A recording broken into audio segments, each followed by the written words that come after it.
direito de viver. Onde estão os direitos de viver? Agora vamos começar aí a nossa segunda live aí dos últimos dias aí pelo canal e página do Facebook aí da FOB, né? Federação de Organizações Sindicalistas Revolucionárias do Brasil.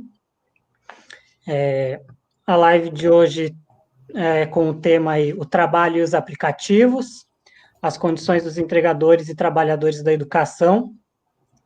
Para a nossa conversa hoje, a gente chamou alguns companheiros aí que fazem parte, né, da categoria de trabalhadores da educação, e são filiados aos sindicatos de base aí, né, da FOB.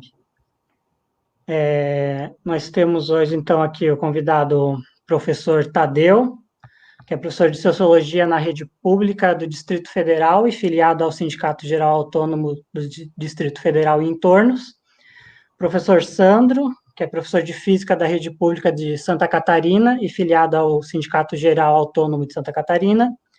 E o professor Augusto, que é professor de Sociologia da rede estadual do Rio de Janeiro e filiado ao Sindicato Geral Autônomo do Rio de Janeiro e também é diretor do CEP de Lagos. Certo? Nós vamos estar trocando ideia aí com os camaradas, fazendo uma relação, né, do atual momento que a gente vive aí, da precarização do trabalho, uberização, né, nesse contexto aí que o professorado está tendo como uma das suas principais ferramentas de trabalho aí a tecnologia, né, os instrumentos virtuais.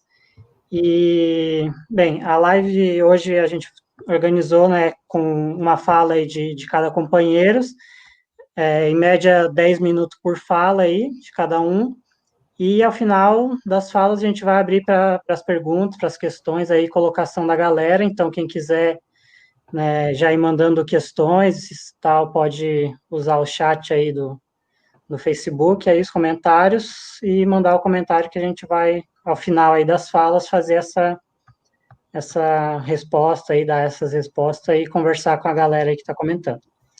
Beleza?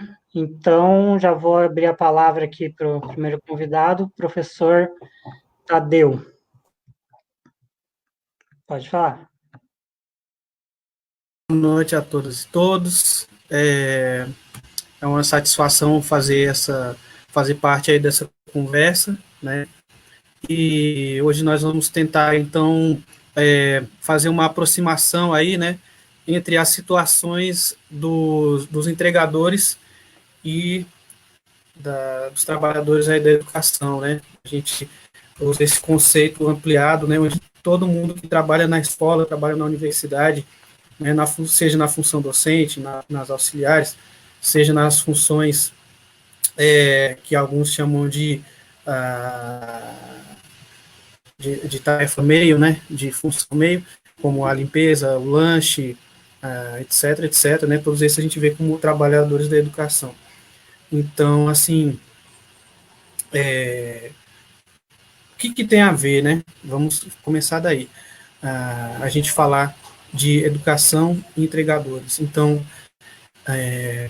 os entregadores, as entregadoras, né, de aplicativos, nesse momento, são uma categoria assim que a gente tem o maior interesse em acompanhar a luta, né? Todo o movimento sindical está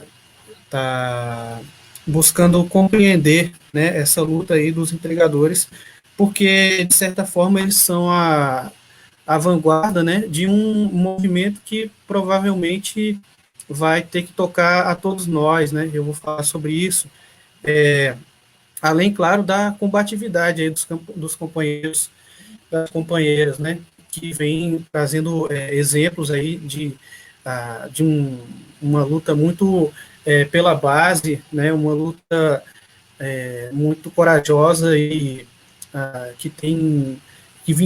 sabe vincular o imediato com a ideia de um mundo diferente, né? Então, falando rapidinho sobre isso, rapidinho sobre a situação dos entregadores, né? Não vou me estender porque tem muito conteúdo sobre isso, muitos entregadores, né, sabem falar ainda melhor, certamente, do que nós aqui sobre a sua situação, né, estão fazendo lives e tal, né, inclusive juntamente com a galera aí da FOB, dos sindicatos de base, principalmente no Rio de Janeiro, né, então, mas vamos dar um panorama só para não passar batido, né, e para ter um fio da meada aí dessa conversa, né, então, qual a situação dos entregadores por aplicativos, né, eles não são contratados como empregados, né, e também não são vistos pela lei como autônomos, eles estão num limbo, né, e são tratados pelos aplicativos, pelo discurso dos aplicativos, pela mídia, por setores do governo ou setores empresariais em geral, né, como parceiros, né, como indivíduos que estão ali por livre iniciativa e fazem uma parceria com a empresa, que não é uma empresa de entregas, é uma empresa que faz a conexão entre os entregadores e os usuários, né? Enfim, um discurso, né? Um discurso ideológico, né, liberal, que mascara, né, uma relação empregatícia muito precarizada, né? Porque os companheiros entregadores, eles não têm acesso a nenhum direito trabalhista, né? Não tem direito a férias, não tem direito a nenhum tipo de repouso remunerado, né? Não tem, por exemplo, a perspectiva de se aposentar, né? Nada disso que um trabalhador da CLT tem, né? E, evidentemente, eles não dá para dizer que são empreendedores do nível da empresa, porque essa falácia, né, liberal fica evidente quando a gente vê que tem companheiros aí trabalhando 12 horas, né, por dia, todos os dias, 6 dias, e não chegam a ganhar um salário mínimo, né? Então, esse é um problema. Bom, as condições de trabalho delas, né, vem se deteriorando, né? Então, as empresas utilizaram aí a pandemia e o aumento, né, de pedidos e também o aumento do desemprego, né, e consequentemente, o maior interesse de pessoas, né, por trabalhar para o aplicativo, né, por não ter outra opção, ou por, né, essa ser uma das opções que restou, utilizou esse quadro para diminuir, né, as taxas pagas aos entregadores, para colocar uma série de penalidades e mecanismos de controle, né, de forma que o empregador, né, que alguns anos atrás poderia até ter um pagamento um pouco mais razoável, um pouco mais de liberdade de fazer o seu horário, agora ele fica refém do que a empresa quer, né? Então, ela tem um sistema de ranqueamento, ela põe bloqueios para os entregadores onde ela quer e não precisa se justificar depois, né? Então, ela basicamente obriga, né, a pessoa a fazer a entrega que ela quer. Então, está totalmente fora daquele discursinho, né, inicial de que seriam parceiros e tudo isso. Frente a isso, então, as entregadoras vêm se organizando aí no país inteiro, né? Tem grupos como os entregadores antifascistas em vários estados do Brasil.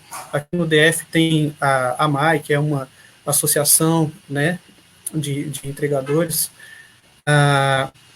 e vem buscando algumas melhorias, né? Algumas são consenso, outras não, né? Então, por exemplo, essa questão, será que é interessante que essa profissão seja regulamentada como uma relação empregatícia, como um emprego, que os entregadores tenham agora, né, essa relação com a empresa? Então, nem todos os entregadores pensam dessa forma, né?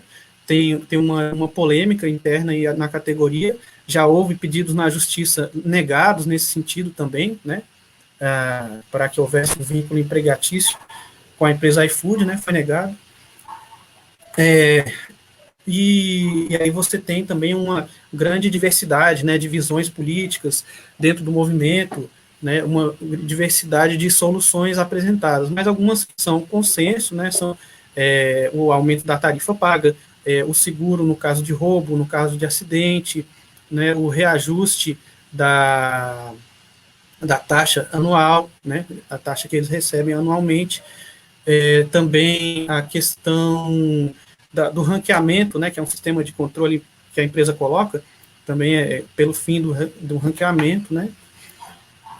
Então, essas são algumas das pautas consensuais, e as demais, assim, ainda não tem consenso, né.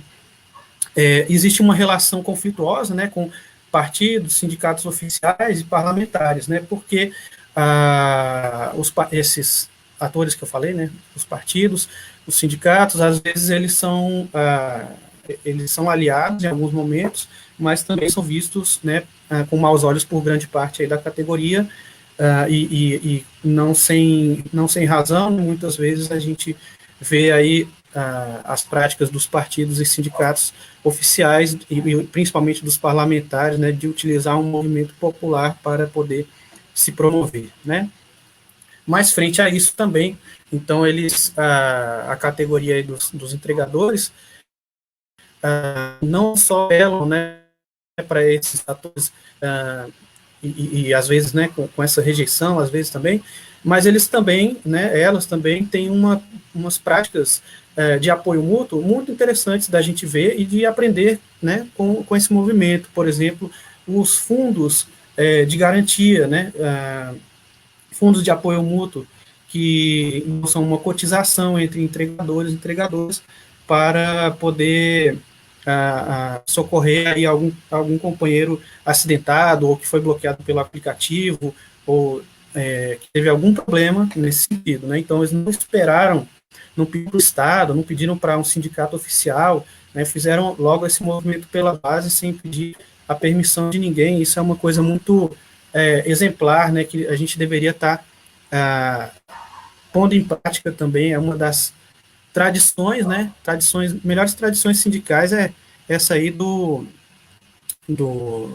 movimento por si mesmo, né, do sindicalismo de base e tudo mais. Eu acho que é importante, né, o Sindicato Geral Autônomo, né, eu estou falando aqui, né, das nossas visões a respeito dessa situação toda. Achamos importante falar da situação dos entregadores, claro, por uma questão de solidariedade, mas não só, né, os trabalhadores dos aplicativos estão na linha de frente, né, de um novo modelo, vamos dizer assim, um novo modelo gerencial e tecnológico, né, de gestão do trabalho aí. Por exemplo, na história recente, né, a gente já teve outros modelos, né, inovações, como assim, né, de tempos em tempos, né, a burguesia internacional vai trazendo novidades, né, para o mundo do trabalho, né, que visam geralmente aumentar o lucro, aumentar o controle sobre o trabalhador, né. Então, a gente tem um exemplo lá no século XX, primeira metade, né, começando na primeira, se desenvolvendo pela segunda metade, o Fordismo, né. Então, o Henry Ford introduz lá a esteira elétrica, uma série de regras, né, para botar o trabalhador na linha, e aquele modelo que ele cria nas fábricas automobilísticas se espalha, né, para todo tipo de atividade, né, atividades econômicas, serviços, até mesmo no serviço público. Se você analisar, você pode ver lá várias características do Fordismo, né, e depois, lá nos anos 90, teve o Toyotismo. Então, uma série de inovações, né, trazidas aí pela montadora Toyota, né, onde vai começar uma série de questionamentos à relação empregatícia, né. Eu vou voltar a isso. Eu sei que eu me estendi um pouquinho, peço rapidinho mais uns 2 minutos, certo? Só para finalizar. Então, a uberização seria ainda um novo modelo, né, um modelo que vai continuando nessa linha da flexibilização, né, do questionamento da relação empregatícia. Agora, sim, podemos pensar, né, nem sempre existiu emprego, não todas as sociedades têm emprego. Será que emprego é o melhor dos mundos, né? Essa é uma reflexão que a luta dos entregadores nos convida a fazer também, né? Porque no início do sindicalismo, né, a gente tinha, lá no final do século XIX, a gente tinha uma situação, né, calamitosa para os trabalhadores e tínhamos um sindicalismo de base, né, e a busca por, de imediato, só as condições para sobreviver, mas também a busca a longo prazo por uma sociedade totalmente diferente, né? Então, os sindicalistas lá daquela época lutavam pelo fim da sociedade assalariada, né? Pelo fim da relação empregatícia. Olha que interessante, né? Que estranho isso soa, talvez, aos ouvidos, né, do sindicalismo oficial, né? Que hoje eles estão aí, eles estão lutando para manter, né, o pacto, a conciliação que tinha, né, entre os trabalhadores e a burguesia, pelo menos em alguns setores, né, onde existia, por exemplo, a CLT, né, onde existiam algumas garantias, né, de que, apesar da exploração, o trabalhador teria uma perspectiva de vida naquela empresa, né, que caracterizou aí o Fordismo, né. Então, será possível voltar a isso, sendo que a burguesia abandonou esse contrato, a burguesia furou esse pacto, né? Então, é algo que a luta dos empregadores questiona, né? As pessoas ali, nem todo mundo está interessado em ser fichado, algumas pessoas têm interesse em fazer uma cooperativa, né? Com todas as dificuldades que isso traz. E não estou aqui dando uma resposta, né? Aqui é para jogar a situação, né? O debate, mas que essas inovações tecnológicas e gerenciais no mundo do trabalho, que os aplicativos como Uber, 99, lá nos táxis, ou os aplicativos todos das entregas, né? Rappi, iFood, Uber Eats, etc., as inovações que essas tecnologias e formas de utilizá-las, né, trazem, elas certamente vão se expandir, né, a burguesia vai tentar expandir para tudo que é lado, né, então é urgente a gente apoiar esses companheiros entregadores, aprender bastante com eles, porque se depender aí da burguesia internacional, a nossa vez aqui na educação vai chegar, e se depender dos sindicatos oficiais, dos partidos de esquerda reformista, nós, né, aqui na educação, pouco a pouco vamos definhar como uma categoria que tem ainda direitos e vai se criar novas subcategorias, né, tipo a uberização do professor, né, agora com o ensino EAD, tem várias oportunidades para eles tentarem enrolarem, né, então é isso aí, a minha fala inicial. Valeu, galera, um abraço.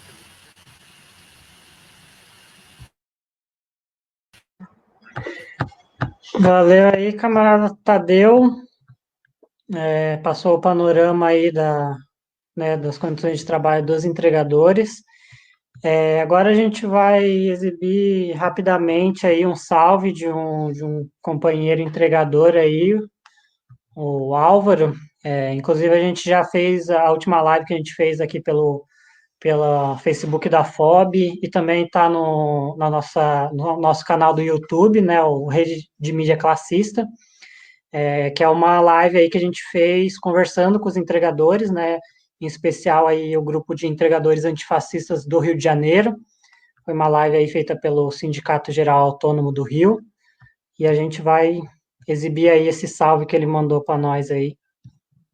Salve, rapaziada. Um grande salve a todos os trabalhadores e trabalhadoras, tá? Me chamo Álvaro Pereira, sou entregador antifascista aqui no estado do Rio de Janeiro. A gente está aí, ó, junto com toda a classe trabalhadora, com toda a luta contra a precarização de trabalho, certo, galera? Tá na hora da gente buscar aquilo que é nosso por direito. Grande salve a todos e a todas aí. É isso aí, um salve rapidinho aí, né, demonstrando aí a solidariedade de classe tão necessária agora. Então a gente vai dar prosseguimento aí com a nossa conversa. Agora passa a palavra então para o professor Sandro. Pode falar.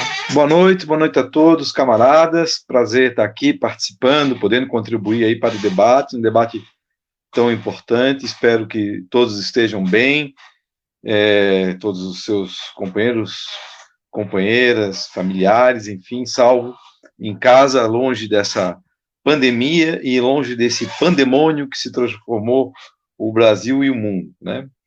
Bom, nossa tarefa aqui um quanto assim, em pouco tempo, né, para falar, para fazer essa reflexão, falar um pouco sobre a educação e como a educação pode colar, né, usando uma linguagem aí da moda, colar no breque dos apês aí, como tem paralelo aí com a luta dos trabalhadores autônomos país afora, aí, né? Então vamos fazer o seguinte, a gente vai tentar aí trabalhar com estão me ouvindo? Tudo...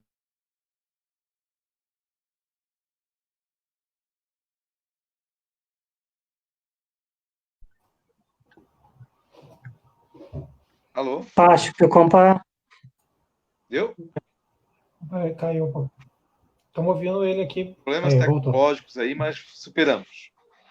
Aí. Então, a nossa fala ela vai caminhar, né, por 4 tópicos aí, né, e ao final vamos tentar defender, depois de fundamentar esses 4 tópicos, tentar defender por que nós, trabalhadores e trabalhadoras, devemos apoiar a greve dos aplicativos e também devemos, né, dentro da nossa categoria, no caso, os trabalhadores da educação, fazer, né, em conjunto com os trabalhadores, uma greve.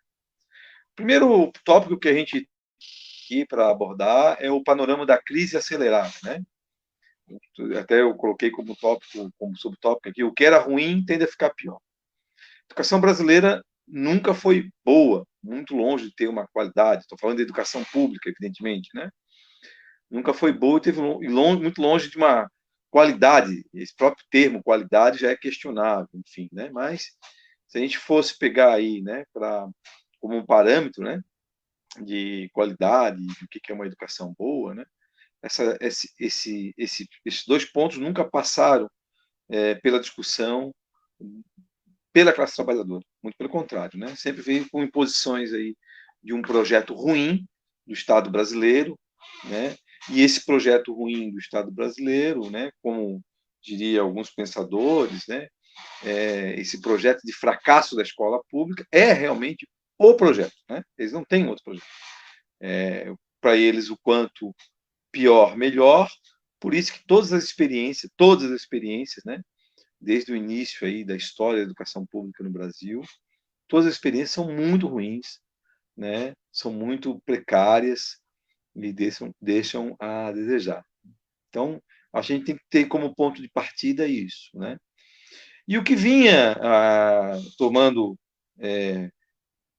corpo nos últimos anos, com a perspectiva aí de um governo democrático popular que foi dado pelo PT, era no horizonte assim uma esperança por alguns, evidentemente, de que esse cenário fosse melhorar, que tivéssemos mais democracia na escola, mais acesso, autonomia escolar e tudo mais. Só que a gente viu, né, somos vítimas, porque trabalhamos dentro da escola pública, que essa experiência desse governo democrático popular também fracassou, né? Namorou, dançou o baile todo com o mercado financeiro, com os empresários da educação, né? Fez e implementou reformas dentro da educação pública brasileira, em que agradaram muito mais ao mercado, muito mais aos empresários da educação do que aos trabalhadores.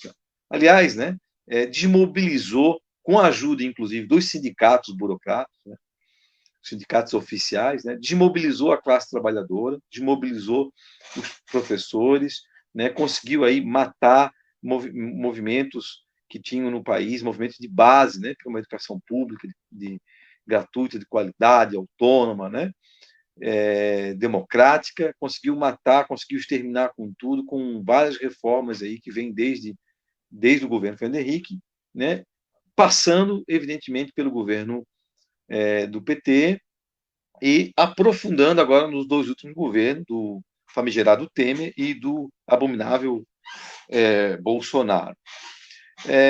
Então, a gente entende que esse fracasso é proposital, né? Essas experiências são propositais e elas se colocam como um projeto, né?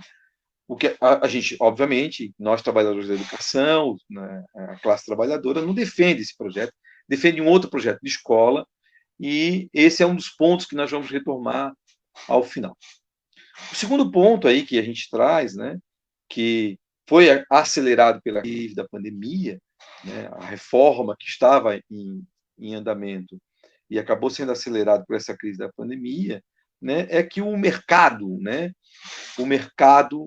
os empresários da educação nunca ficaram tão felizes, contentes com a oportunidade, né? Uma oportunidade que é dada com agora a precarização mais acentuada por parte das escolas públicas, mediante as famigeradas, né, atividades não presenciais. Eles gostam de botar um nome bonito, pomposo, né? Atividades não presenciais, né? Então, educação à distância. Tem se demonstrado aí, por experiência de todos os colegas, Brasil afora, né, que essas atividades não presenciais, essas ANPs, né, muitas vezes elas não conseguem contemplar, né, um mínimo de qualidade, um mínimo, né, de ritmo, né, porque a gente sabe que a situação de quem frequenta a escola pública no Brasil é uma situação, muitas vezes, de escolha, né? Tem que escolher entre pagar a luz, pagar a água, e optar, assim, por um gato, muitas vezes, né? E comer, né? E com a crise da pandemia, isso se aprofundou, né? Se aprofundou e também se aprofundou a ganância desses empresários que esfregaram a mão, vendo que essa pandemia oferecia para eles uma oportunidade de ganhar dinheiro, já que o orçamento da educação no Estado brasileiro oscila entre o primeiro, o segundo e o terceiro maior, né? Então a gente viu aí, Brasil afora, várias iniciativas dos empresários da educação, vendendo aplicativo, vendendo soluções tecnológicas, vendendo plataformas, vendendo cursos online, formação de professores, enfim, vendendo tudo que pode ser vendido para abocanhar aí essa parcela do orçamento e se apresentar como a solução para um problema que é o problema gerencial, vamos colocar assim, entre aspas, da educação brasileira. Então, o panorama da crise foi ajudou a acelerar o que era ruim para ficar cada vez pior. O mercado esfregou a mão, a elite financeira vai receber tudo. Vide aí que a aprovação do Fundeb, que foi comemorado de alguma forma por nossa categoria, né? Até porque o projeto do governo, que o governo Bolsonaro apresentou, era muito ruim, mas esse Fundeb que foi aprovado agora aí, ele tem tudo para agradar aos empresários, muito pouco, né? Vem muito pouco solucionar os problemas, de fato, da educação pública, né? Tanto é que vários grupos empresariais, né, Croton, o BR Educacional e assim por diante, se manifestaram pelas redes sociais e se manifestaram em entrevistas nos veículos oficiais, né, de comunicação, dizendo que essa aprovação foi bom para o Brasil. Bom, quando esses empresários de educação dizem que isso foi bom para o Brasil, podem ter certeza que isso foi muito ruim para a classe trabalhadora. Então, né, nós chamamos esse tópico aí que o mercado esfrega as mãos, para a elite financeira tudo, para os empresários da educação tudo, para os trabalhadores nada, né?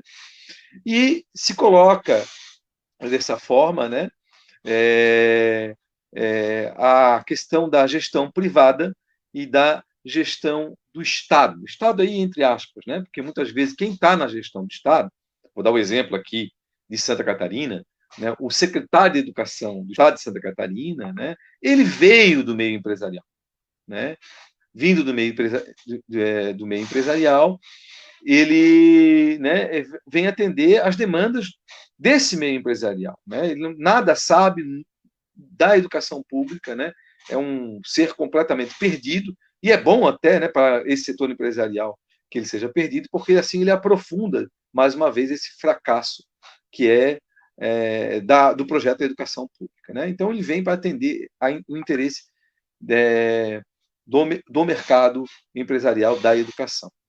Bom, com isso, né, com essa precarização, né, do projeto da escola pública, com a entrada do mercado e dos empresários, né, do setor educacional nesse circuito, isso só vem, né, a precarizar cada vez mais o trabalho do professor, o trabalho do docente, né? O que a gente vai chamar aí de, né, precarização do trabalho da educação, né? Vem aí uma espécie de uberização da docência, né? Em alguns estados essa experiência já é real, né? Onde o professor é contratado não mais com uma carga, não tem mais uma carreira, não é mais contratado com uma carga cheia, tem uma hora de atividade, enfim, aliás, né? Diga-se de passagem, a hora de atividade tão reivindicada por nós, né? Que foi agora recentemente julgada, né, e autorizada pelo Supremo Tribunal de Justiça, né? Está em vias de terminar, porque o tipo de contrato que vai estabelecer com esse trabalhador da educação vai ser por demanda de trabalho, como uma espécie, como sofre hoje aí, como bem colocou agora o professor Tadeu recentemente aí na sua fala, né, como sofre hoje os trabalhadores de aplicativos. Né? Então, o que a gente está chamando aí da precarização do trabalho da educação, da uberização da docência, né? Nunca tivemos uma carreira, de fato, vide aí os desníveis que tem, né? Nós somos do setor público, o trabalhador especializado que tem o menor salário, né? Que tem as condições mais precárias de trabalho. Nunca tivemos uma carreira, nunca tivemos um sistema de educação onde abarcasse uma carreira desse docente, em que ele pudesse, né, trilhar por essa carreira e pudesse ter ali os seus benefícios, né? E nessa perspectiva da aceleração da crise e da entrada dos empresários da educação cada vez mais na educação pública, nunca teremos. Então, isso interessa a muita gente, obviamente, o mercado em primeiro lugar, porque agora ele pode rebaixar esse trabalho da educação pagando menos, tirando direitos, né? Não dando hora de atividade, não estabelecendo um plano de carreira e assim por diante, mas também tem que ter um horizonte que isso também interessa aos sindicatos burocratas, né? Tanto é que eles estão por aí, né, sem nenhum poder de intervenção junto à classe trabalhadora. Para aprofundar mais isso e para contribuir com essa visão de que o Estado não tem que fazer gestão e quem tem que fazer gestão são os empresários, vai entrar agora, via, inclusive, a aprovação do Fundeb, a questão da testagem, né? O que a gente chama de teste, né? A armadilha da meritocracia e o fim da educação pública. Esse modelo de testagem, esse modelo onde vai priorizar a questão da meritocracia, né, ele vai vir associado a institutos de testagem, onde vão fazer prova para os alunos, prova para os professores, para dizer assim, ó, tá vendo? Ó, o Estado não consegue imprimir uma qualidade, né, para essa educação, e quem vai assumir o mercado que nós vamos tomar conta, né? Esse instituto de testagem já se demonstrou fracassado em vários países, né? Vários países que adotaram esse instituto de testagem, essa questão da meritocracia, né? Inclusive determinando que tipo de currículo deve ter a escola, né? Demonstrou uma experiência fracassada. Tem várias literaturas aí na rede que colocam esse ponto. Bom, por fim, né, dado esses 4 pontos, por que devemos defender uma greve geral da educação? Porque se a gente quer construir uma escola feita pelos trabalhadores para os trabalhadores, nós temos que negar esses 4 pontos. Se nós não negarmos esses 4 pontos, se nós não enfrentarmos esses 4 pontos, né, nós vamos também contribuir para esse fracasso da educação pública e o fracasso da classe trabalhadora. Portanto, né, a mensagem que a gente deixa aqui é que nós devemos aprofundar esse entendimento de que o projeto de fracasso de uma escola pública é um projeto de uma elite e que nós devemos resistir, e a forma de fazer resistência é construindo uma greve junto com os outros trabalhadores e tomando as rédeas e os caminhos da escola pública no Brasil. Essa é a minha fala, espero ter contribuído para o debate. Muito obrigado.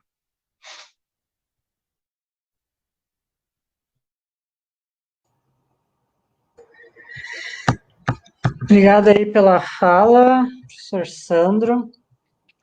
Agora a gente vai, então, aí passar a fala para o nosso último convidado, professor Augusto aí.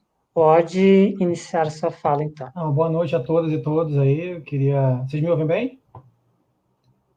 Então, eu queria saudar aí todos os camaradas, também os que me antecederam no debate, que falaram muito bem aqui numa introdução da discussão, falando sobre a precarização do trabalho, falando dos entregadores, falando dos profissionais de educação, que muitos até não associam o quanto há de semelhança, né, nessa característica do toyotismo que ataca todos os setores do trabalho.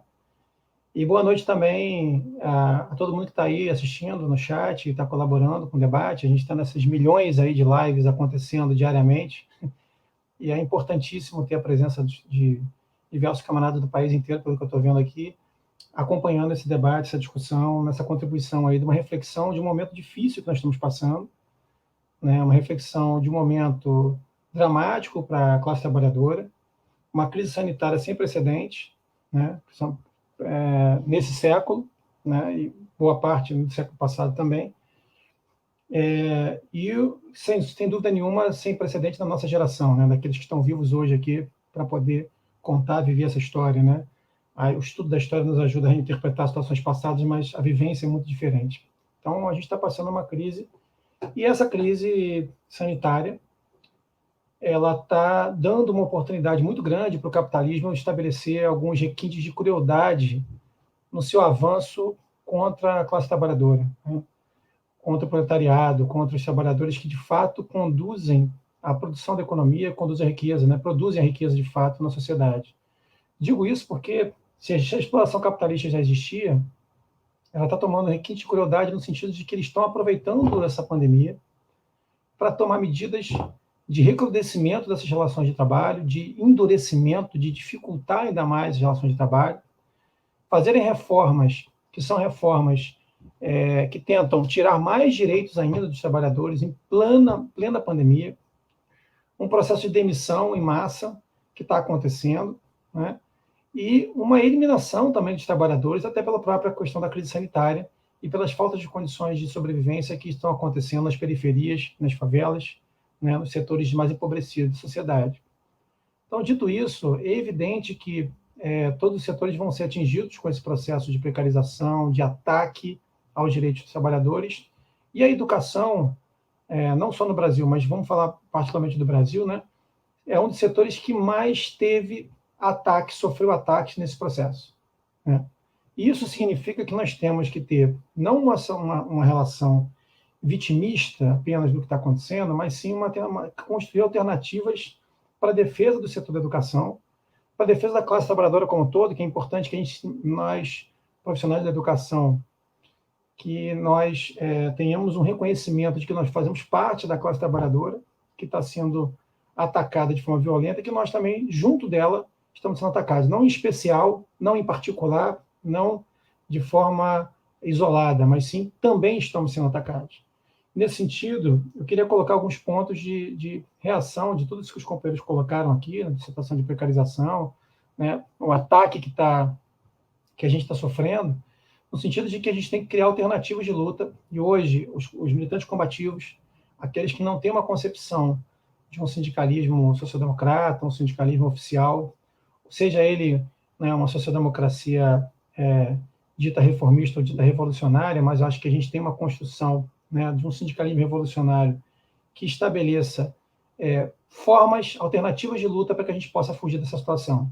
Então, nós passamos agora, nesse processo de precarização e de ataques, um processo de demissão em massa, principalmente trabalhadores mais precarizados da educação, contratados, né, terceirizados, que foram cruelmente demitidos durante o período da pandemia. Então, nós precisamos, enquanto classe, fazer uma defesa de readmissão já de todos esses companheiros e companheiras que foram demitidos. É fundamental que não só as entidades sindicais, mas que o movimento social em geral faça uma defesa intransigente da readmissão desses companheiros que foram demitidos no período de pandemia.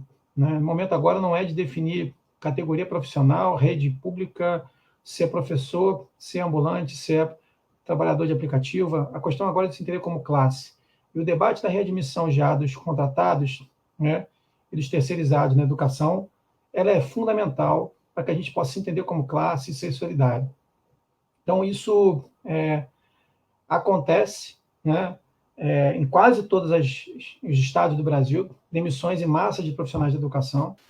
Né? E quando eu falo profissionais de educação, eu estou falando que são não só professores, né, mas também técnicos administrativos, também profissional da limpeza, né, que trabalham na cozinha, as cozinhas escolares, né?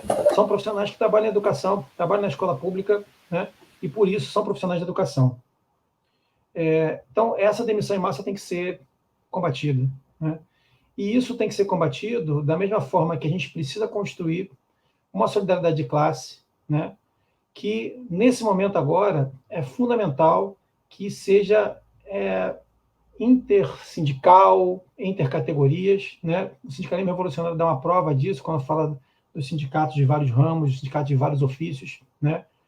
O SIGA nos estados, que coloca a discussão dos sindicatos gerais autônomos, que vão trabalhar com categorias profissionais diferentes, são fundamentais para fazer esse debate da unidade da classe trabalhadora como um modelo de organização diferente do sindicalismo oficial.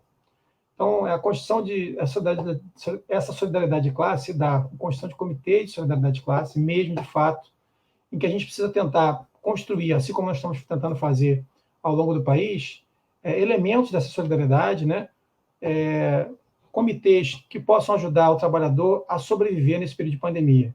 É fundamental que em todo local de trabalho, de moradia, a gente possa pensar esses comitês de solidariedade que possam ser construídos, né, de forma bem ampla, de forma bem efetiva, né? Alimentos, máscaras, álcool, né? Condições mínimas de sobrevivência que os trabalhadores não têm e que a burguesia não vai dar para esses trabalhadores. Então, é fundamental que a gente divida aí aqueles que, de fato, fazem a defesa da classe nesse tipo de iniciativa e aqueles que vão estar falando apenas com a sua verborragia, que tem que ser solidária, mas que, na verdade, o máximo que faz é curtir as páginas de Facebook, WhatsApp, né?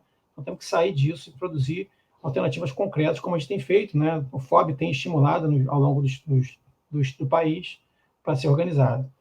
E, além disso, né, eu falei um pouco das demissões, e voltando de novo à questão específica da educação, né, a gente está um companheiro que me antecedeu, o Sandro, falou muito bem da questão, né, de você trabalhar como esse trabalho remoto, esse trabalho, né, à distância na educação, como se fosse um grande salvamento aí para o capitalismo, aí, principalmente as empresas que trabalham com a educação, né, no setor privado.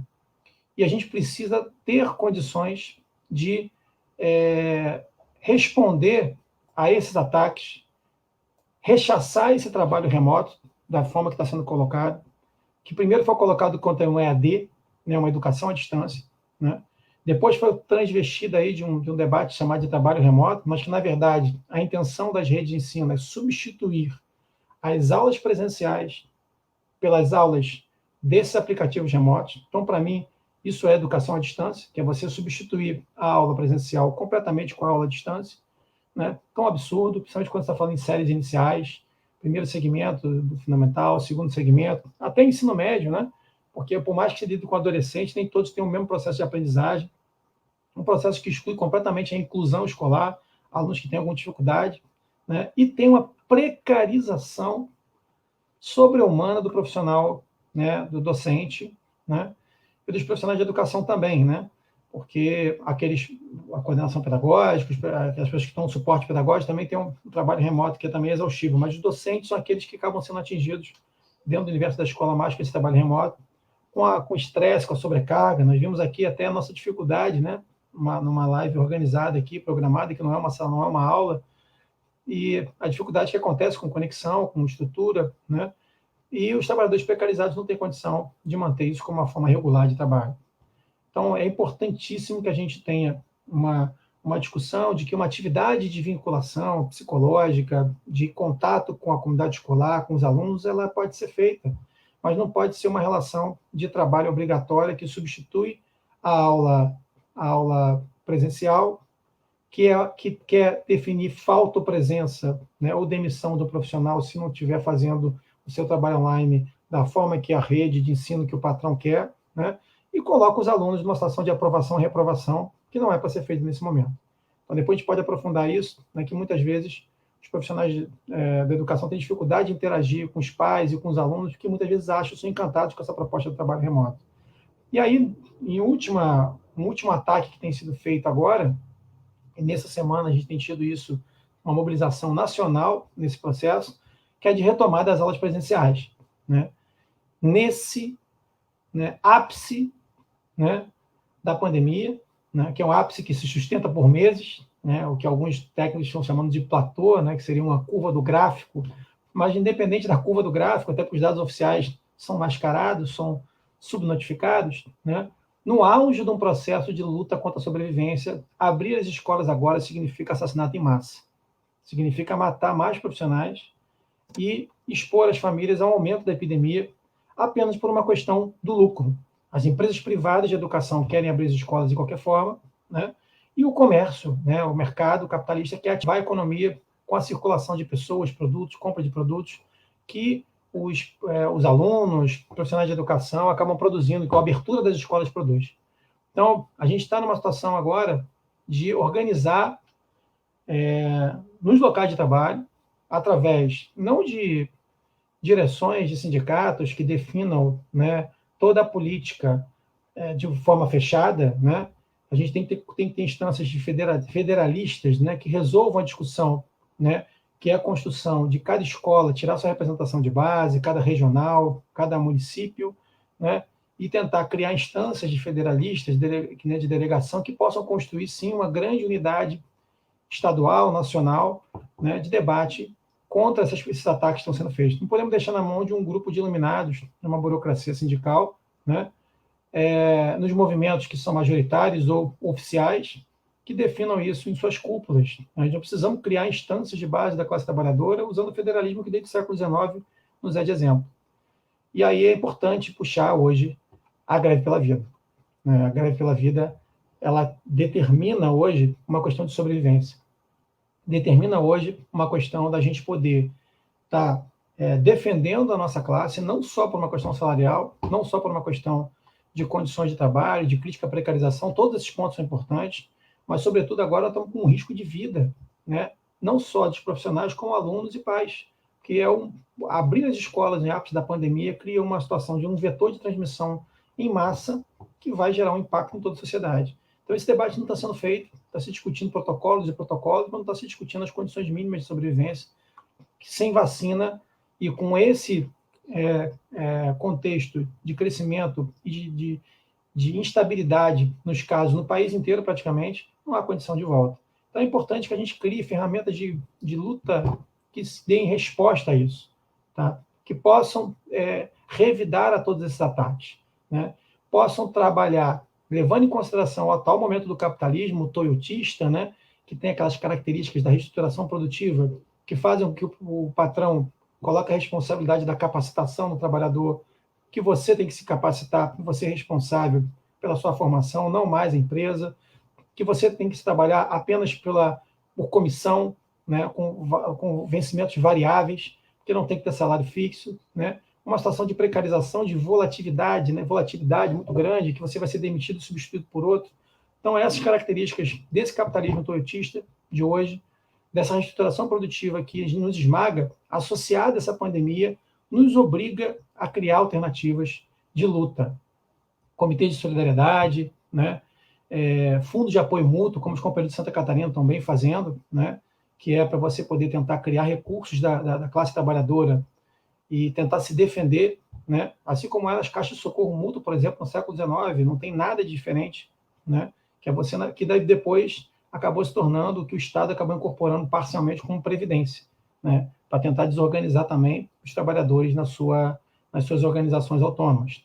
Então, esse processo todo tem que ser respondido com organização, com com luta, com propostas que venham da base e com uma estrutura sindical, preferencialmente, que não tenha a preocupação de ser oficial, de ser dialogar com o Estado, em debater políticas públicas como se fosse possível, né, debater política pública com um Estado genocida, né, que a gente tem no Brasil, que mata a população negra e pobre, e a gente precisa criar ferramentas autônomas de organização dos trabalhadores. Então, eu acho que a gente tem que pensar, né, essas ferramentas, e a gente, ao longo do debate, não vamos estender mais, a gente vai vendo questões aí que estão sendo colocadas que são importantes, a gente vai tentando debater um pouco mais dessas ferramentas, e associando, sim, com a luta dos entregadores, com a luta dos profissionais de educação, né, que estão sofrendo como classe trabalhadora. Isso é importante a gente reafirmar sempre, né, a gente se identificar como classe, e que tem características particulares, mas que nós temos que ter saídas conjuntas, né, entre categorias, não ficar no corporativismo do modelo sindical conservador tradicional, né, de separar as categorias de forma isolada e pensar apenas em questões econômicas isoladas, sem pensar na unidade e na solidariedade com outros trabalhadores. É isso que eu queria botar para o pontapé inicial, e depois das perguntas a gente vai aprofundando aí. Obrigado, professor Augusto, aí, pelas colocações. Agora a gente vai abrir, então, para ler os comentários aqui, que a galera colocou aqui, né, nos comentários. De toda forma, aí, né, acho que os camaradas apresentaram bem a relação aí da precarização, né, e tanto dos entregadores e agora as condições que se tornaram hegemônicas na vida do professorado aí, que é as ferramentas virtuais, né, como os entregadores já sempre trabalharam aí, agora no professorado tem se tornado hegemônico aí na nossa rotina de trabalho, e, né, acho que a categoria dos professores tem aprendido aí é que se os aplicativos brecam os trabalhadores, né, se eles dificultam nosso trabalho, a nossa existência e a nossa vida, os trabalhadores organizados também podem, né, brecar os aplicativos e ir para cima aí, reivindicando suas pautas, né. Agora a gente vai passar para os comentários aqui agora. Vamos ver. O primeiro comentário aqui vou colocar aqui na tela. Selmo Nascimento perguntou por que o ensino remoto online aumenta a precarização do trabalho e a exclusão na educação. Aí, se alguém quiser responder aí. Bom, eu posso responder, né? Bom, primeiro, porque o professor acaba trabalhando muito mais do que se ele tivesse em sala de aula, né? Presencial ali, né? Nosso trabalho presencialmente já é precarizado, tem que partir sempre dessa premissa, né?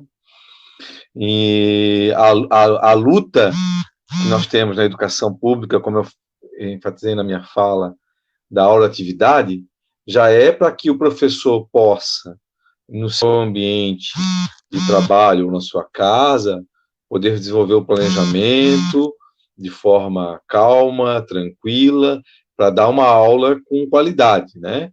Então, essa já era uma luta de 1/3 de hora de atividade, entendendo aí que essa hora de atividade não era corrida e tudo mais, enfim, né? Com a precarização, com o ensino remoto, né, muitas vezes esse professor fica refém da ferramenta tecnológica. Então, por exemplo, né, para gravar uma aula, né, o professor leva, às vezes, aí, muito mais do que uma aula para gravar uma aula, né?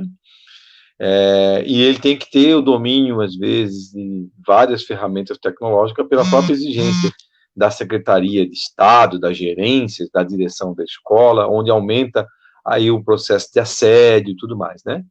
E isso torna esse trabalho, né, porque nem todos os professores têm essas ferramentas são caras, né? Uma mesa digital, um computador bom, uma rede boa, um celular bom, uma câmera boa, e assim por diante, torna esse trabalho precarizado, né?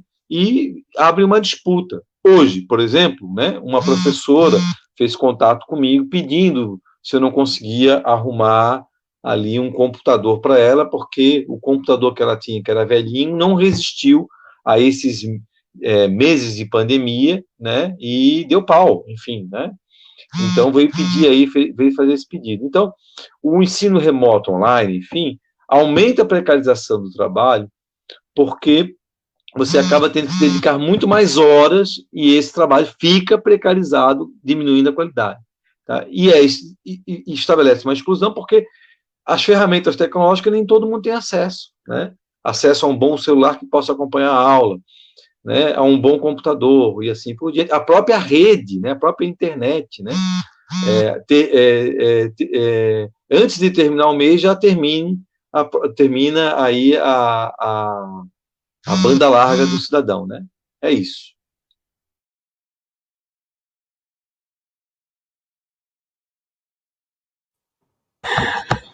Obrigado, Sandro. Mais uma pergunta aqui, que é da Larice Lima. Deixa eu botar na tela. Quais as perspectivas para a educação diante do avanço da EAD na educação básica? Qual é o nosso papel? Quem se tiver vontade para responder aí. Posso tentar abordar? Acho que o professor Sandro fez uma boa discussão aqui na questão anterior, eu acho que tem até uma ligação direta com esse debate, né? Há uma tentativa já de precarização do trabalho docente de muito tempo, né? É um processo, como a gente falou aqui, que tem a ver com esse toyotismo, né? Essa etapa do capitalismo de precarização do trabalho. E há projetos de educação à distância que estão sendo colocados já há muitos anos aí, tentando ser colocados de goela abaixo na educação básica, inclusive. Não só nas faculdades privadas, né, que já tem uma quantidade enorme de faculdades privadas que trabalham com educação à distância, como forma de você superexplorar o trabalho daqueles monitores, daqueles tutores, né, que vão trabalhar para centenas, às vezes de milhares de alunos, naquele trabalho que ele está fazendo, e você meio que padroniza as aulas num processo em que você vai ter centenas até milhares de salas de aula espalhadas pelo país inteiro, nessas grandes corporações de educação.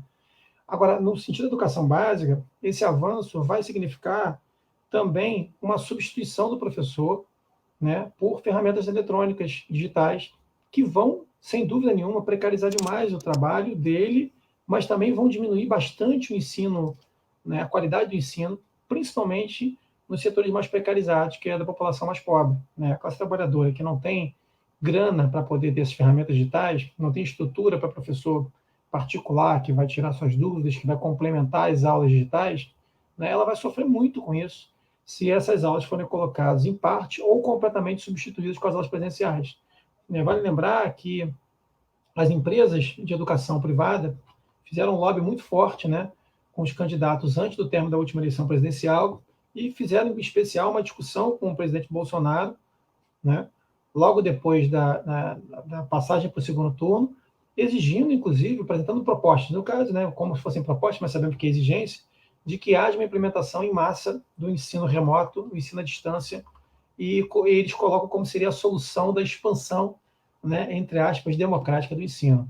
Na verdade, isso é um grande negócio, né? As plataformas digitais ganham dinheiro, as empresas de telefonia ganham dinheiro, as empresas de internet banda larga ganham muito dinheiro, né? E o profissional precarizado, a tendência é que eles tentem substituir esses profissionais, primeiro com algumas disciplinas, evidentemente, não com tudo, e depois criando cursos como projeto de médio e longo prazo, cursos completamente online.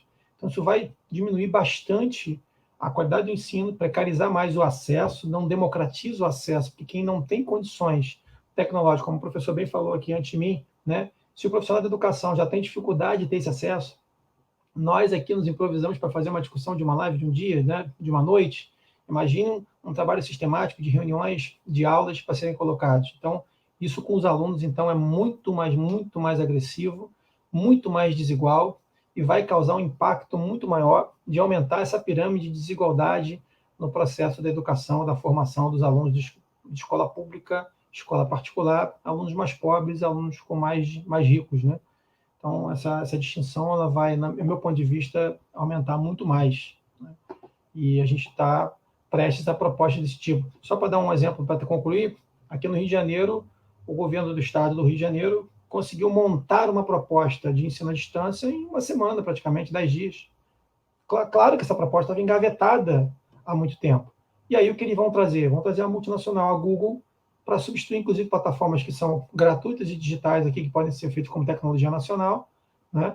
Até de universidades públicas, por uma ferramenta que, embora diga que não é cobrada, vai ter um controle, um acesso, uma venda de produtos enorme, né? Entre os alunos, né, de uma rede gigantesca, e os profissionais de educação. Só na educação, são 70 mil ativos que trabalham na educação no estado do Rio de Janeiro, por exemplo.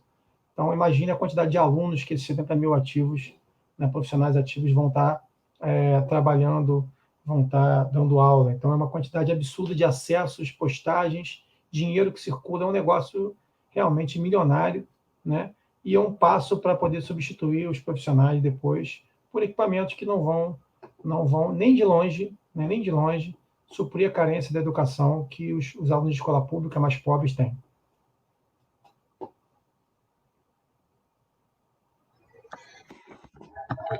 Valeu, camarada. Agora, selecionar outra pergunta aqui da Camille Dino, que diz: no Distrito Federal, o governo ibanês decretou o retorno às aulas presenciais a partir do dia 3 de agosto. Como resistir a este crime? Comentar só que isso né, Camille colocou aqui no DF, né, que é uma realidade aí em geral. Aqui em Santa Catarina, por exemplo, não tem data prevista ainda, pelo menos está suspenso até dia 7 de setembro, mas estão discutindo já, né? Inclusive, esses dias aí saiu o protocolo de retomada das aulas presenciais aí, que é impossível de acontecer, né? Mas então aí, deixando a pergunta aí, quem quiser responder, como resistir ao crime de volta às aulas em meio à pandemia?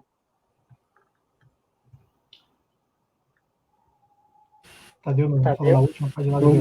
Bem, o governador aqui, né, no DF, está usando a tática Bolsonaro, né, de despistar, né, as pessoas. Ele lança uma data, depois ele fala, não é isso não. Então, por exemplo, ele já falou, não é 3 de agosto não, 3 de agosto é para testagem dos professores, porque a aula mesmo vai ser só a partir do dia 27, não sei o quê. Então, ele vai alterando o discurso várias vezes. Frente a isso, né, existe um imobilismo aí do nosso sindicato oficial, né, que é o Simpro, que eles estão dizendo, não, o governo vai recuar, então não é hora de se falar em greve, né. E aí isso deixa a categoria, né, dos professores e todos os trabalhadores da educação, né, as famílias, os alunos, todo mundo apreensivo, né, e eu acho que o plano deles é que a gente vá se acostumando com isso, né, mas não, essa docilidade que eles gostariam não está acontecendo, né, em diversas escolas, né, tem professores e comunidade se articulando aí, mandando cartas, fazendo, né, esse debate do porquê não dá para voltar, né, e então, assim, aqui no DF a nossa linha, né, como siga, é o boicote e a greve, né, o boicote por parte das famílias, né, não enviar os seus filhos, né, os estudantes não irem, uma escola sem alunos, né, evidentemente, não vai funcionar. E, na verdade, deveria acontecer essa sinalização de imediato, né? De imediato deveria ter poderíamos até parar o atendimento online, né? À frente a esse plano de voltar. Mas, então, a perspectiva do nosso sindicato oficial é ficar esperando, né? Então, como os companheiros já bem falaram aí, né, não dá para ficar esperando, né, e a gente tem que construir uma solução pela base. Então, como resistir a esse crime, né, com a união entre os trabalhadores da educação e a comunidade, para dizer que não vai votar, né. E aí a gente tem que entrar numa reflexão, né, porque talvez na nossa categoria docente,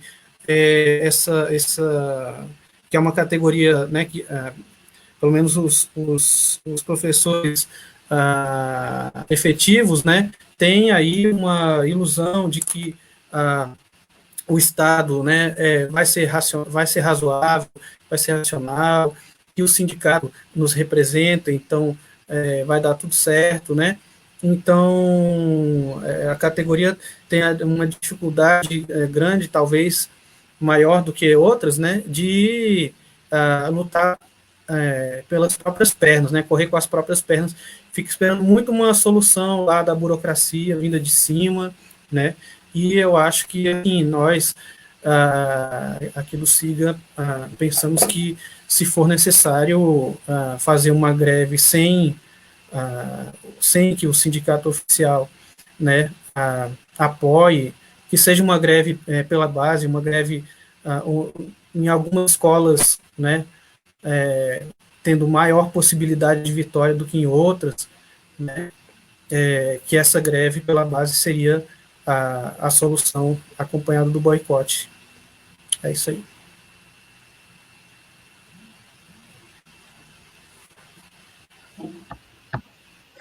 Valeu, camarada.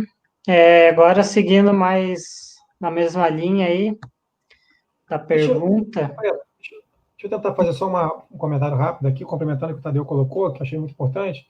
Tadeu, essa realidade que ele está colocando aqui é uma realidade que o companheiro, inclusive, perguntou aqui no chat, que está acontecendo a nível nacional, né? Eu até falei um pouco na exposição inicial, e já tem diversos municípios, né, e redes estaduais que já estão apontando para a paralisação e para a greve unificada contra o retorno. Então, assim, é um contexto que já está acontecendo e os organismos do Estado estão estimulando isso. O Ministério Público tem estado, em vários estados do Brasil, o Rio de Janeiro, por exemplo, é um caso desse, estimulando que as prefeituras criem programas de retorno, né?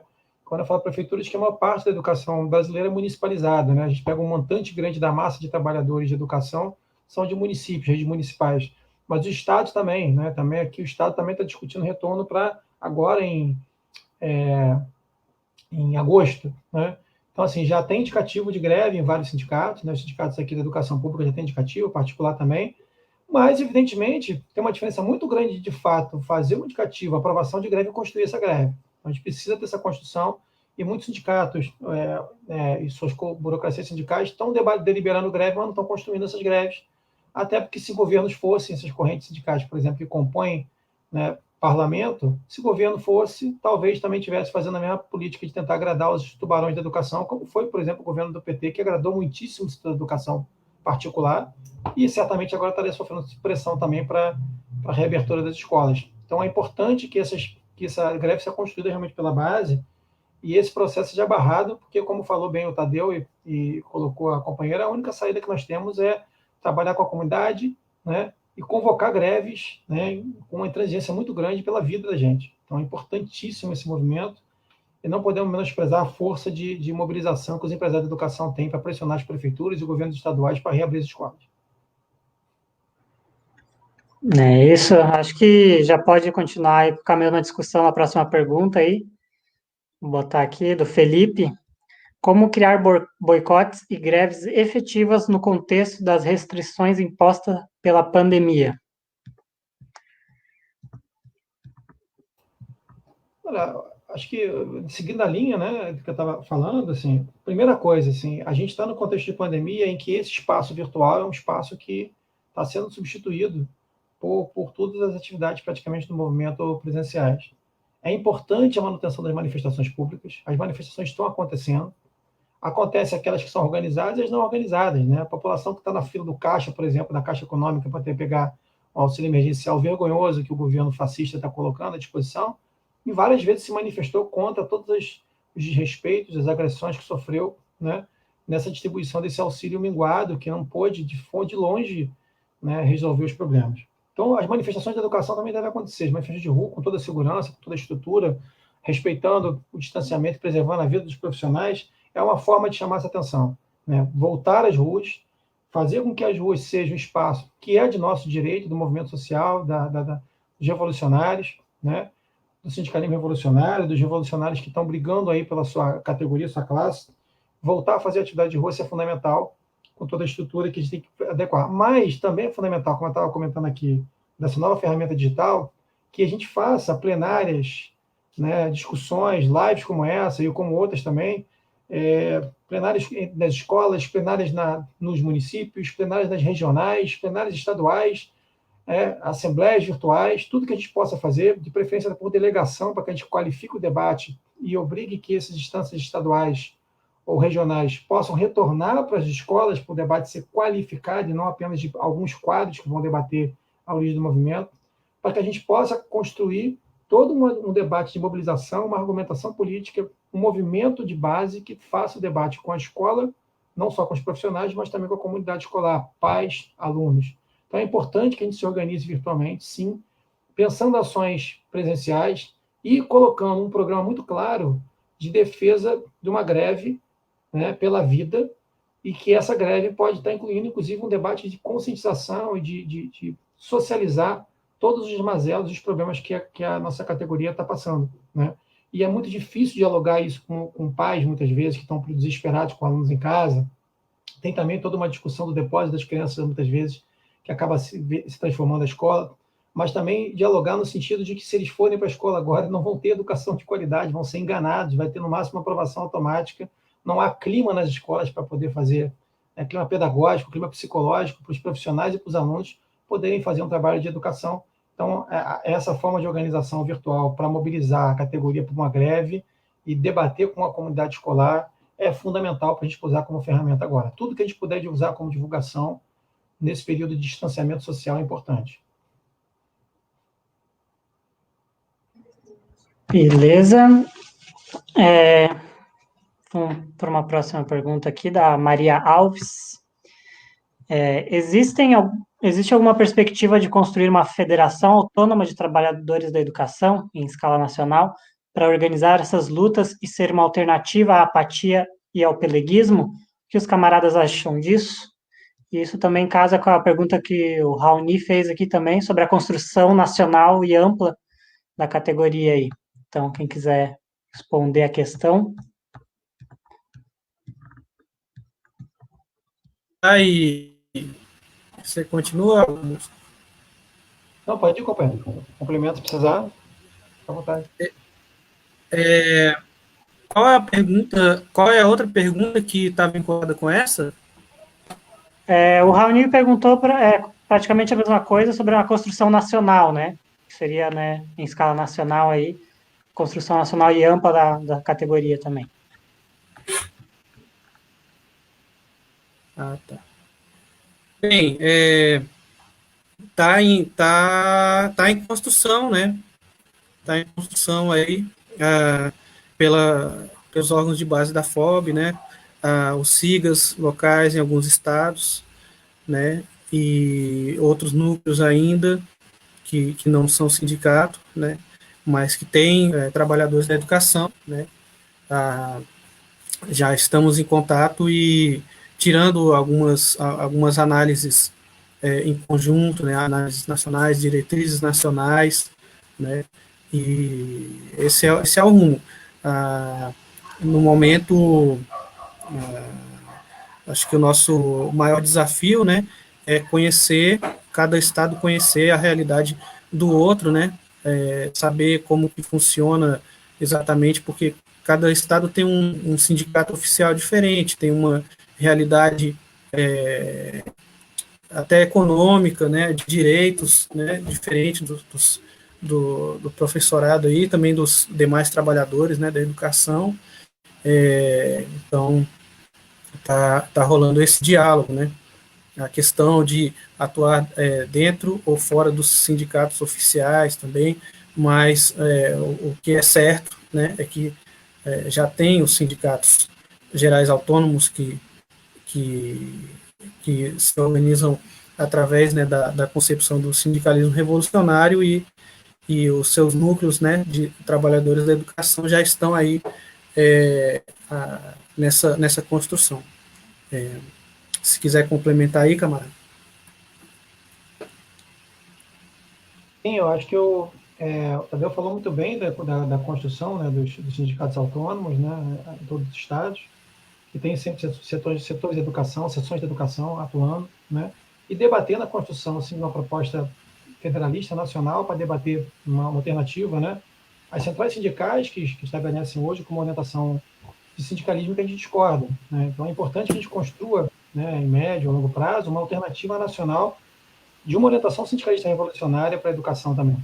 Então, isso é importante, e essa luta se dá de várias formas, se dá construindo sindicatos autônomos, que é fundamental, né, nos seus estados, fazendo também a denúncia, né, a oposição e a construção de alternativas dentro dos sindicatos, que ora são oficiais, ora são apenas majoritários, alguns deles nem oficiais são, mas às vezes atuam majoritariamente como sindicatos oficiais, né, na maioria dos casos, e, evidentemente, em algumas situações, alguns aspectos, até construir, né, alternativas dentro do próprio movimento desses sindicatos, se é possível, se possíveis forem esse contexto de construção de alternativas de uma ruptura de uma política real, da forma que esses sindicatos, desse movimento sindical, né, não vamos colocar um sindicato como isolado, mas como forma como esse movimento sindical hegemônico constrói a resistência dos trabalhadores da educação. Então, ora constrói greves, como, por exemplo, na reforma da Previdência, que são paralisações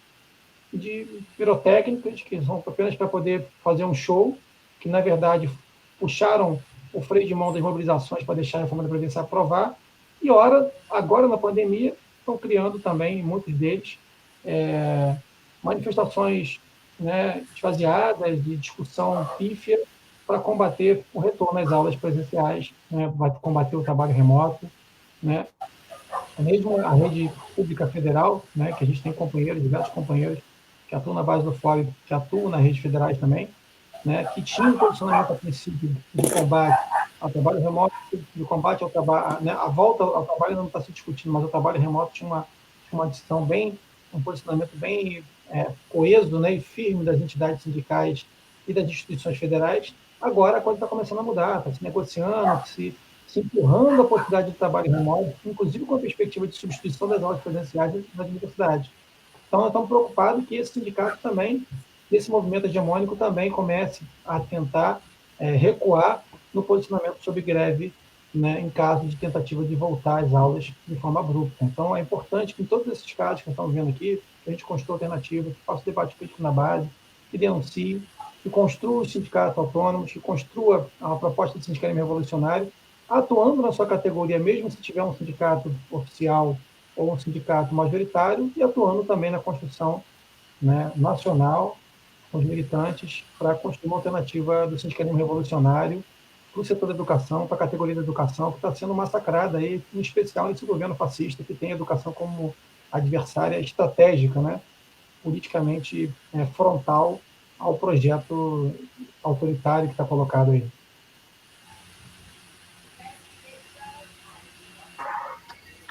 Meu camarada, fazer uma última pergunta, aqui, que a gente já está 1h20 aqui de live, fazer uma última pergunta e passar para as considerações finais aí, beleza? Então, a última pergunta aí, né, considerando aí a solidariedade de classe do RAL, como os professores e os entregadores podem fortalecer as lutas uns dos outros? Acho que nesse ponto aí também é importante considerar, né, que enquanto professores aí, muitos entregadores foram nossos alunos, ou são nossos alunos aí nas escolas, né, e muitos companheiros professores estão tendo também que trabalhar aí, né, como entregador, então acho que se aproxima aí muito, né, a discussão. Então, como fortalecer aí a solidariedade entre as categorias? Quem quiser falar. Avisa aqui. Posso começar, Tadeu, então? Assim, eu acho começo. Que a primeira questão... Você começa? Tá. Pode começar comigo. Não, pode ir. Então tá, vou começar.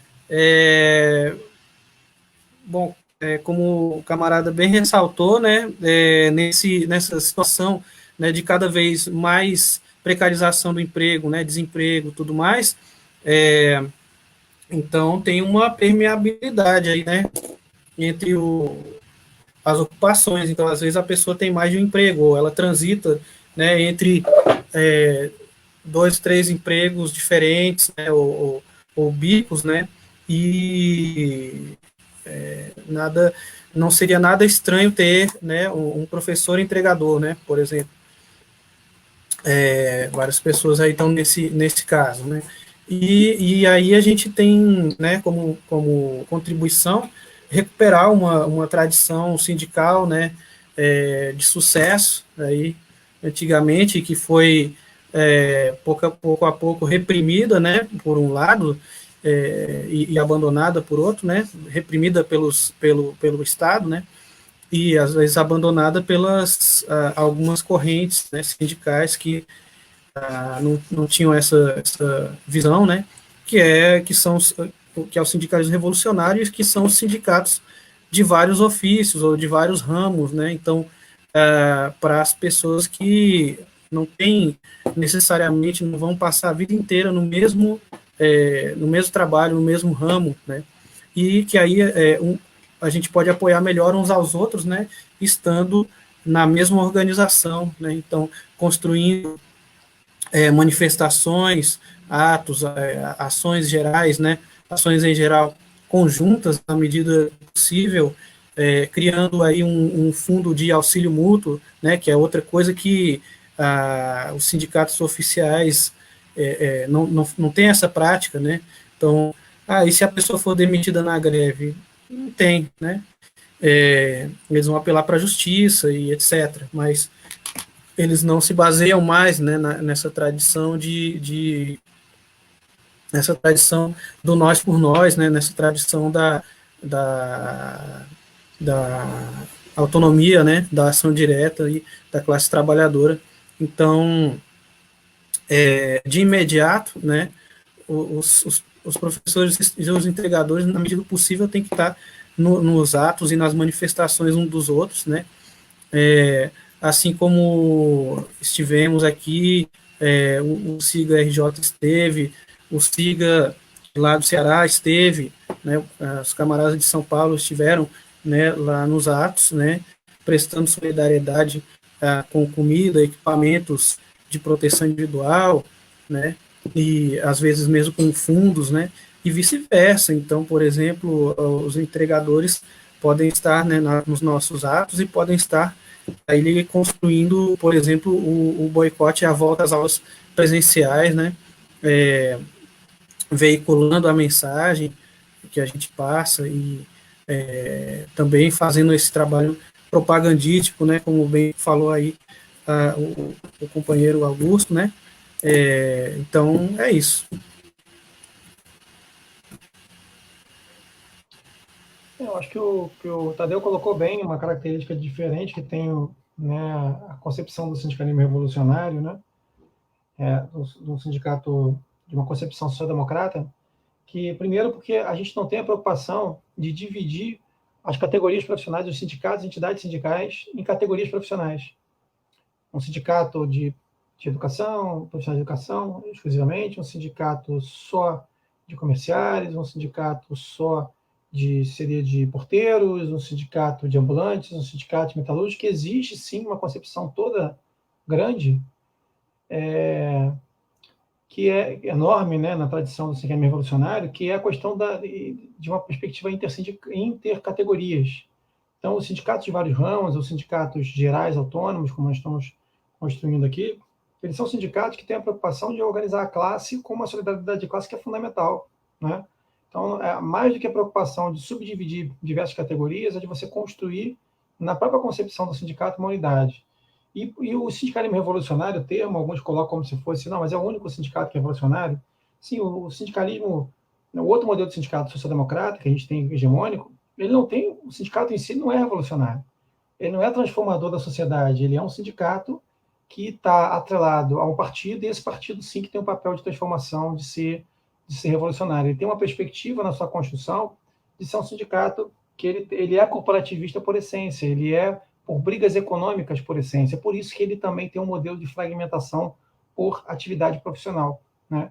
Então, o sindicalismo revolucionário, ele tem uma alternativa, constrói uma alternativa eficaz, uma alternativa de luta provada em vários países, no Brasil, inclusive, né, na origem do sindicalismo aqui, nas greves gerais de 17, início do século XX, mostrando que foi um pacto de massas, foi o sindicalismo que deu um maior impacto de massas né, e mais próximo chegou a ter perspectivas de ruptura, né, no nosso país e em vários países do mundo, por a própria orientação transformadora e revolucionária que tem, né? Então, a gente precisa tá associando essa postura interprofissional, vinculando, claro, o trabalhador precarizado e o trabalhador da educação, né? Vinculando a escola também ao trabalhador precarizado, porque os alunos que estão na escola, aqueles que participam do movimento estudantil, que vão participar, né, da atuação dos profissionais de educação, eles são alunos precarizados.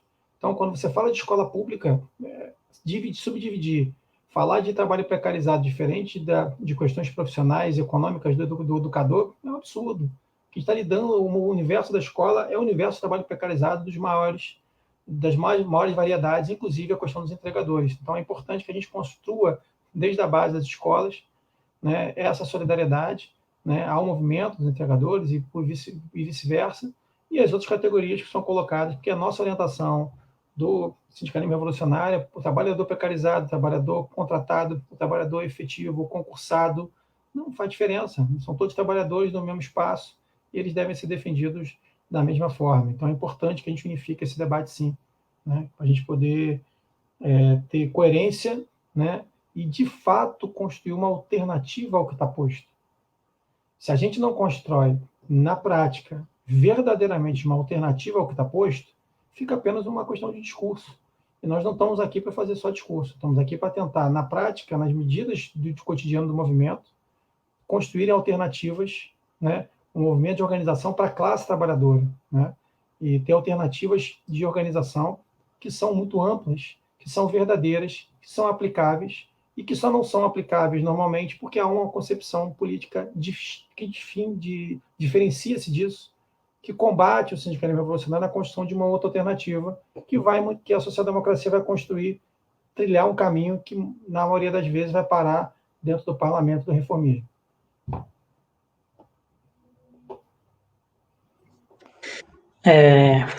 Acho que eu queria só falar uma coisa também com relação a isso, da solidariedade, que é justamente no que o Pedro Augusto colocou, que é das práticas, né?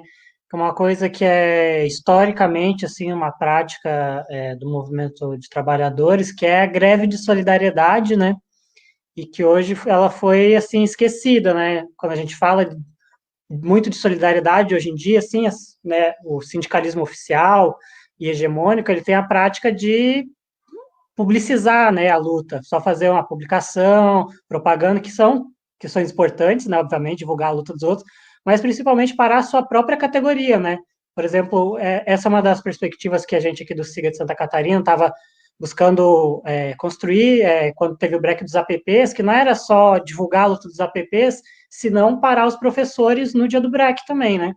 E assim, fazendo essa, né, que a gente faz greve para defender os outros trabalhadores, né, e também espera que os outros trabalhadores façam greve para nos defender, e assim a gente acaba defendendo, né, a classe trabalhadora como um todo, e a greve de solidariedade, hoje, ela não é posta para discussão, e também, em certa medida, ela é criminalizada, né, como sendo algo fora da lei, que você não está reivindicando sua própria condição, então não pode acontecer, né? Acho que o resgate da greve de solidariedade é uma coisa muito importante para a gente estar se fortalecendo entre nós aí nesse momento, né? Enfim, dito isso, acho que a gente pode passar agora para as considerações aí, se os camaradas quiserem colocar alguma coisa aí para finalizar a nossa live, fiquem à vontade.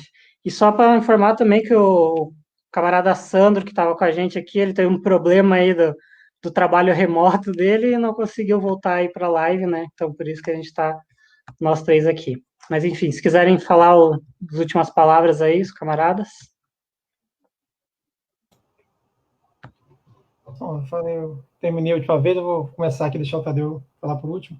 Então, eu queria agradecer aí mais uma vez a presença, né, a organização da atividade feita pelo setor da educação do FOB, né, o convite de estar aqui também representando aqui os camaradas também do Rio de Janeiro, e dizer que estou vendo aqui, inclusive, os comentários do chat, né, o Selmo colocou aqui, né, hoje o recorde de morte de Covid, né, pensar no momento desse de ápice da pandemia, começar um debate, né, para voltar ao trabalho presencial nas escolas, né? É mais uma forma, ampliar o genocídio da população pobre nesse país, né? Incluindo aí também os profissionais de educação, né? Desde todos eles, merendeiras, técnicos administrativos, auxiliares de serviços gerais, profissionais da limpeza, né? Professores, né? Todos eles vão estar expostos a isso. Nós estamos vivendo um ataque seríssimo, sem precedentes, e a gente precisa ter uma postura de organização, de luta agora, porque é uma luta pela vida. Precisamos unificar com outras categorias, mas o legado que nós temos, a mensagem que temos que deixar agora é: nós nunca precisamos lutar tanto como agora. E é o momento das ferramentas do sindicalismo revolucionário se apresentarem-se como soluções para essa conjuntura.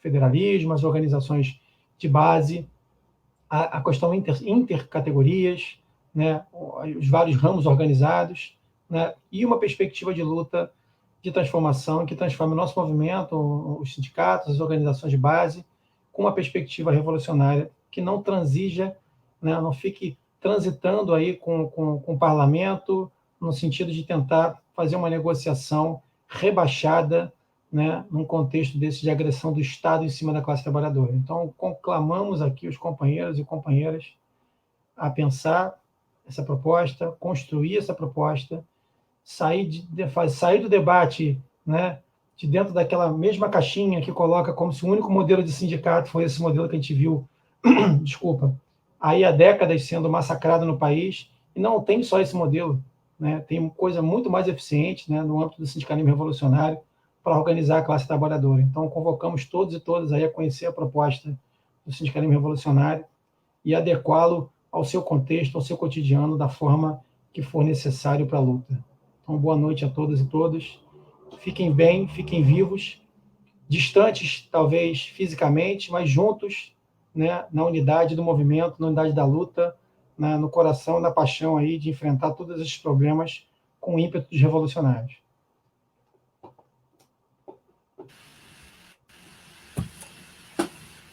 Belas palavras aí do companheiro.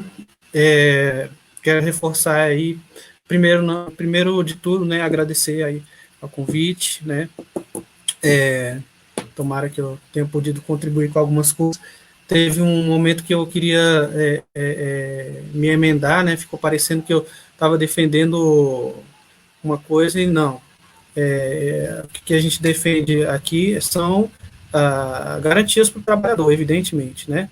Então, a curto prazo, é claro que, no caso aí dos entregadores, né, dos professores e os mais, né, que é muito melhor você estar contratado com direitos do que qualquer outra coisa, né, mas que para o futuro, né, o sindicalismo não pode ficar preso, o sindicato, a organização de base, a organização comunitária não pode ficar preso no aqui e agora, né, tem que defender o imediato para viver, né, e tem que pensar no futuro, né, o que nós vamos querer viver aí na nossa vida, na vida dos que vão vir depois de nós, nossos filhos, nossos netos, né, então temos que pensar em uma sociedade diferente dessa sociedade mesquinha, desigual, violenta, né, em que a gente se encontra, e uma sociedade que não tenha mais a exploração, né, do ser humano pelo seu semelhante aí, e que tenha, então, não tenha mais essa relação empregatícia lá no futuro, tenha uma relação de trabalho da comunidade para a comunidade, né. E nesse sentido também, como bem lembrou aqui a Carla nos comentários, né, o sindicalismo revolucionário, esse nome, né, a gente não pode deixar que ele pareça, né, que está falando apenas de trabalhador, ou apenas do âmbito do trabalho, né, evidente, fala também do âmbito dos estudantes e das comunidades, né, dos territórios urbanos, rurais, territórios indígenas, quilombolas, que são muitas vezes a base, né, é o lugar que faz sentido, e é o lugar onde as pessoas se organizam, buscam suas pautas, tocam suas lutas, né? Esse comentário, exatamente. E que agora, durante essa pandemia, deram, né, várias organizações comunitárias, né, estão dando aí um grande exemplo também, né, de luta pela base, chegando onde o Estado não chega, onde os movimentos, às vezes, reformistas não chegam, né, por exemplo, lá em Paraisópolis, em São Paulo, por exemplo, nos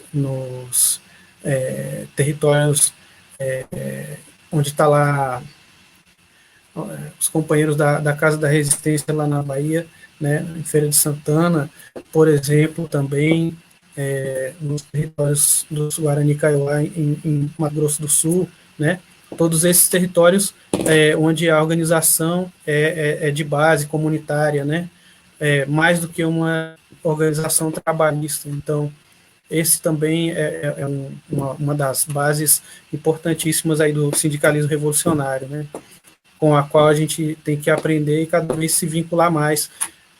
E agora, para que a gente não tenha, né, não caia aí nessa armadilha aí dos governos, né, da volta às aulas nessa situação, também é uma ferramenta-chave, né, é uma peça-chave a organização comunitária, né. Se a gente conseguir, né, conversar, conseguir mostrar para as comunidades o quão é importante, né, brigar o quanto for necessário, né, contra essa volta às aulas genocida, então aí certamente teremos a vitória. Então, greve, boicote pela vida e avante, pessoal. Isso aí, eu queria agradecer aí os camaradas pelas falas aí, né, pelos esclarecimentos, o camarada Augusto, Tadeu e o Sandro, que dão problemas técnicos aí.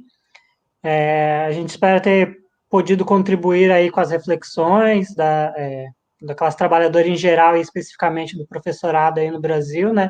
Esperamos aí ter momentos de luta já agora, né? Seria ótimo para frear aí essas políticas genocida do governo federal e estaduais e do município também, né? Que estão todos, apesar de suas divergências aí, estão todos em conluio pela volta das aulas aí, e pela precarização das nossas condições de trabalho. Queria agradecer aí a galera que ficou até agora, 1h40 aí, acompanhando a nossa discussão. Essa live vai ficar no nossa página do Facebook, e logo menos também a gente vai upar ela aí na nossa conta do YouTube. Acho que é isso, agradeço aí novamente os camaradas, a quem ficou aí. E é isso, né? Vamos à luta. Avante aí o sindicalismo revolucionário e greve geral pela vida já. Valeu, abraço aí para vocês, camaradas. Boa noite a todos aí. Greve pela vida, companheiros.